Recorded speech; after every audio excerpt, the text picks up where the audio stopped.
Chapter number 9 के most important question की बात कर लेते हैं। ठीक है, चैप्टर नंबर 9 में आपको कौन से सवाल लगाने हैं? अध्याय 9 में अवकल समीकरण, ठीक है, डिफरेंशियल इक्वेशन। और ये आपका कैलकुलस का लास्ट चैप्टर हो जाता है, चैप्टर नंबर 5, 6, 7, 8, 9। ठीक है, तो कैलकुलस के अंतर्गत, कलन के अंतर्गत ये आपका अंतिम है, जो कि आपका चैप्टर नंबर 9 है। ठीक है, तो इसके हम मोस्ट इंपोर्टेंट सवाल की बात कर लेते हैं, कौन कौन सवाल आपको करने हैं यहाँ से। तो सबसे पहले तो उदाहरण पे आ जाते हैं। तो यहाँ पर आपको सबसे पहला कोटि वाला सिस्टम है ना, कोटि और घात वाला, कि अवकल समीकरण में प्रत्येक की कोटि एवं घात ज्ञात करो। ठीक है, तो यहाँ से आपके बहुविकल्पी और एक नंबर में सवाल बनता है। तो उदाहरण नंबर 1 को लगा लीजिएगा। ठीक है, उदाहरण नंबर 1 को आप लगा लीजिएगा। इसके अलावा प्रश्नावली 9.1 में, प्रश्नावली 9.1 के अंतर्गत आप लोग सवाल लगाएंगे क्वेश्चन नंबर 4, ये लगा लीजिएगा।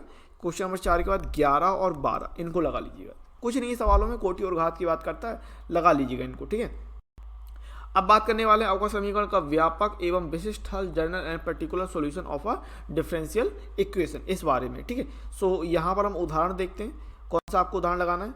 सबसे पहले तो आपको ये उदाहरण नंबर 3 लगा लेना है भैया। ठीक है, अच्छा सवाल है, उदाहरण नंबर 3 आया हुआ सवाल है। ठीक है, इसको जरूर लगा लीजिएगा, उदाहरण नंबर 3 को। फिर हम प्रश्नावली की तरफ बढ़ेंगे और प्रश्नावली 9.2 में, प्रश्नावली 9.2 के अंतर्गत आप लोग सवाल लगाएंगे कौन कौन से।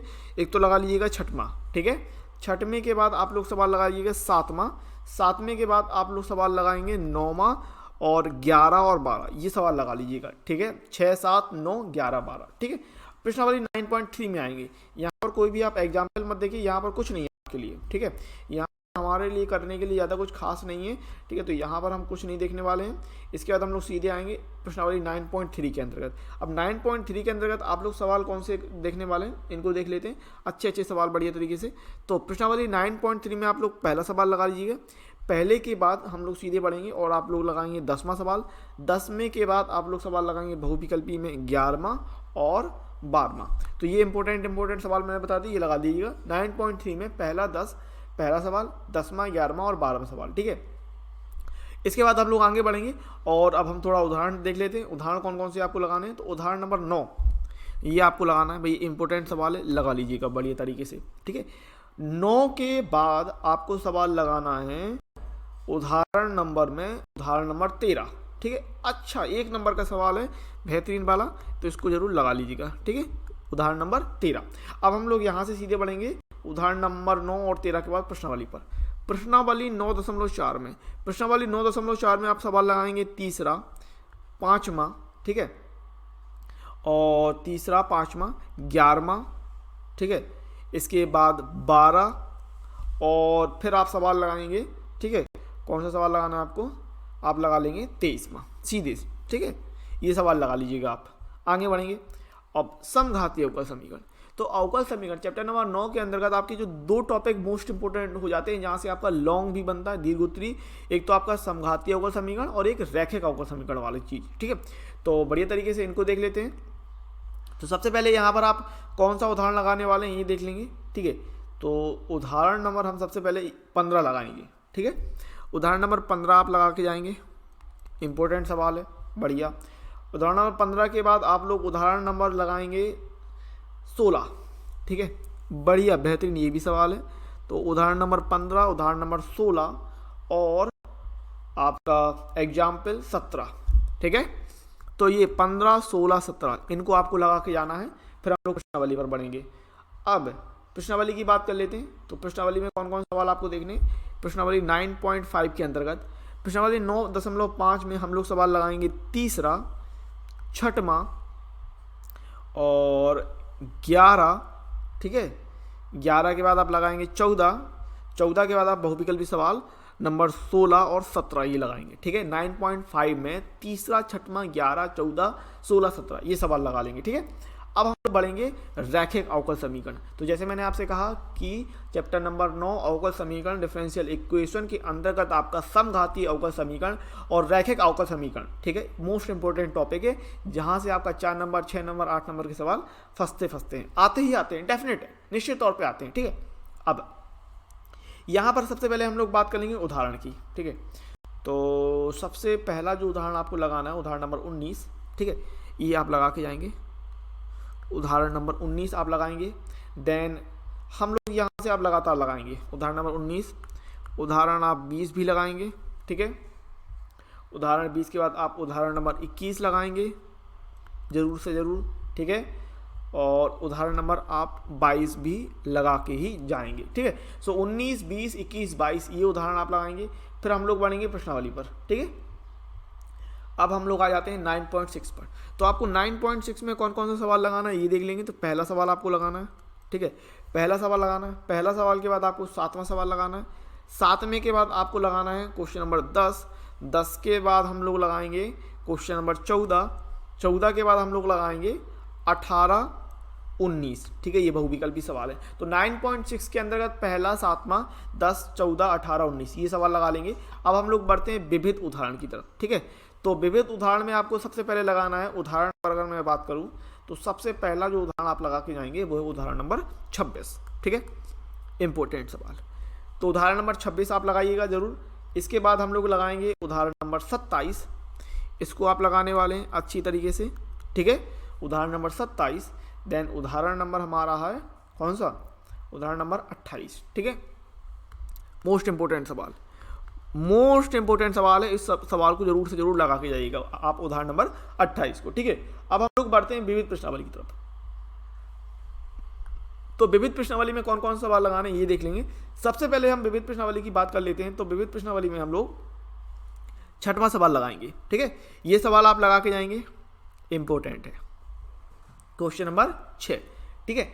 देन क्वेश्चन नंबर 6 के बाद आपका क्वेश्चन नंबर 9 ये आप लगाने वाले हैं।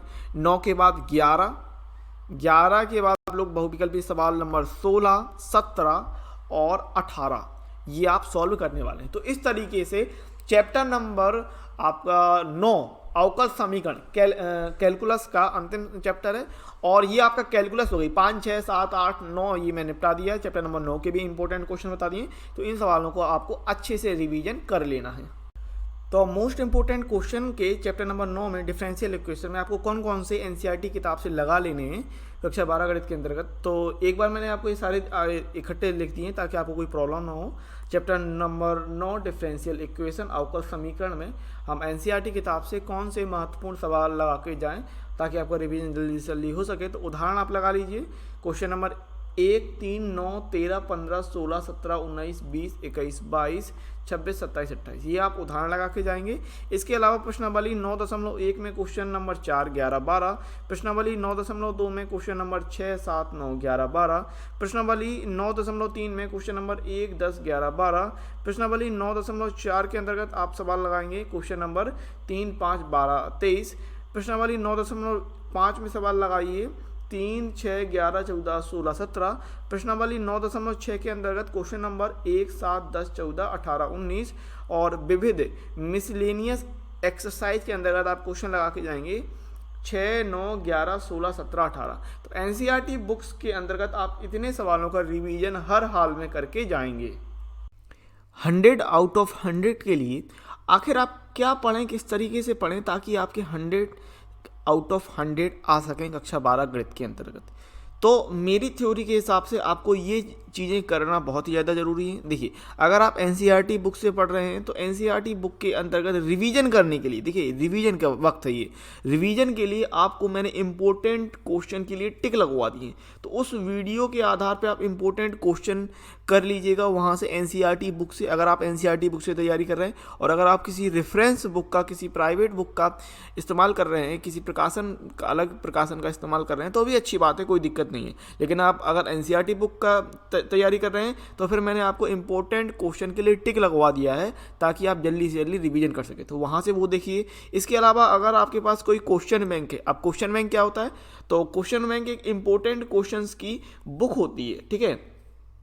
इसे यूपी बोर्ड में क्वेश्चन बैंक के नाम से जाना जाता है। जो इंपॉर्टेंट क्वेश्चन की हमारे पास बुक होती है इसे यूपी बोर्ड में क्वेश्चन बैंक के नाम से जाना जाता है। इसके अलावा इसे राजस्थान में इसे आइडिया के नाम से जाना जाता है। तो अलग अलग बोर्ड में अलग अलग नाम से जाना जाता है, आप उसको जरूर पढ़ें। इसके अलावा आप अनसॉल्व्ड लगाएं, ठीक है। अनसॉल्व्ड लगाना बहुत ही ज़्यादा ज़रूरी है, यानी कि लास्ट ईयर के पेपर, ठीक है। अनसॉल्व्ड आप हर हाल में लगाएं। अगर आपके पास समय कम है तो कम से कम अभी अगर जितना भी आपका समय है तो एक पेपर तो आपको लगा के जाना ही है, ताकि आपको पता चले कि जो आपका पेपर आता है वो किस तरीके से आता है। और अगर आपके पास थोड़ा सा समय है तो कम से कम 3 से 5 पेपर आप जरूर सॉल्व करके जाएं। और जितने ज़्यादा आप पेपर सॉल्व करेंगे उससे उतना ही आपको एक्सपीरियंस होगा, आपको पता चलेगा कि पेपर किस तरीके से आता है, क्वेश्चन कहाँ से किस तरीके से क्वेश्चन पूछे जाते हैं। तो ये ज़रूरी है। तो इतना आप कर लेते हैं, और अगर थोड़ी सी आपको किस्मत अच्छी रही और पेपर आपका बहुत बढ़िया आ गया, ज़्यादा कठिन नहीं आया पेपर, क्योंकि कभी कभी पेपर बहुत कठिन दे दिया जाता है, अगर पेपर सिर्फ मॉडरेट आया या थोड़ा सा स्लाइटली सिंपल आ गया तो आपको 100 आउट ऑफ 100 आने से कोई नहीं रोक सकता। इसके अलावा ये तो कोई किस्मत की बात, अगर थोड़ा सा सिंपल पेपर हो गया, लेकिन अगर आपने जी तोड़ मेहनत करी है, झोला छाप बोरा फाड़ के मेहनत करिए, तो फिर आपको 100 आउट ऑफ 100 लाने से कोई नहीं रोक सकता। तो ये सारी मेरी एक थ्योरी है, जहाँ पर आपको ज़रूरी है कि आप एनसीईआरटी बुक में मेरे द्वारा जो इंपॉर्टेंट क्वेश्चन टिक लगाए हैं वो अच्छे से तैयार कर लें। इसके अलावा आप क्वेश्चन बैंक देख सकते हैं और आप अनसॉल्व्ड देख सकते हैं। अनसॉल्व्ड आप जरूर देखा करें लास्ट ईयर के पेपर, और वहाँ से आप तैयारी जरूर करें। खास बात जरूरी ये है कि आपने अपना सिलेबस किस तरीके से तैयार किया है, इस बात को जरूर ध्यान रखें कि सिलेबस आपको आपके बोर्ड के अनुरूप, जो आपके बोर्ड ने कम या ज़्यादा जो भी किया है उस अनुरूप आपने अच्छी तरीके से तैयारी की हो और आपके दिमाग में आपका सिलेबस जरूर हो। तो इस प्रकार से यह वीडियो यहीं समाप्त होता है। उम्मीद है वीडियो आपको बहुत पसंद आया होगा। यदि वीडियो आपको अच्छा लगता है तो हमारे चैनल को सब्सक्राइब करने के साथ साथ वीडियो को लाइक शेयर कमेंट्स करना मत भूलिएगा। चैनल को सब्सक्राइब कर लीजिए, बेल नोटिफिकेशन को ऑल सेलेक्ट जरूर कर लीजिए, ताकि जो भी नया वीडियो आपको मिले उसका नोटिफिकेशन आपको तुरंत मिल जाए और आप अपनी वीडियो लेक्चर के साथ, अपनी क्लास के साथ अपडेटेड बने रहें। अगर आपको वीडियो अच्छा लगा है तो वीडियो को लाइक शेयर कमेंट जरूर करें। और अगर आप लाइव क्लासेस को ज्वाइन करना चाहते हैं, लाइव क्लासेस को अटेंड करना चाहते हैं, तो हमारे एप्लीकेशन को जरूर डाउनलोड करें, जिसका लिंक आपको डिस्क्रिप्शन में मिल जाएगा, या फिर आप प्ले स्टोर में भी सर्च कर सकते हैं XP क्लासेस, वहाँ से भी आप हमारी एप्लीकेशन को जरूर डाउनलोड करें। लाइव क्लासेस के साथ साथ वहाँ पर आपको फ्री PDF नोट सॉल्यूशन और एक डेडिकेटेड व्हाट्सएप ग्रुप भी प्रोवाइड किया जाता है, ताकि जो भी कुछ आपका डाउट हो आप अपने डाउट को उस व्हाट्सएप ग्रुप के थ्रू पूछ सकते हैं और अपनी क्वेरी को सॉल्व कर सकते हैं। यदि आप हमसे जुड़ना चाहते हैं तो हमारे सोशल मीडिया प्लेटफॉर्म को जरूर फॉलो करें। फेसबुक, टेलीग्राम, इंस्टाग्राम और ट्विटर के लिंक आपको डिस्क्रिप्शन में ही मिल जाएंगे। सभी के लिंक आपको डिस्क्रिप्शन में दिए हुए हैं, तो उनको आप फॉलो जरूर कर सकते हैं। वहाँ पर हमें मिलेंगे अगली वीडियो लेक्चर के साथ। तब तक के लिए जय हिंद, जय भारत।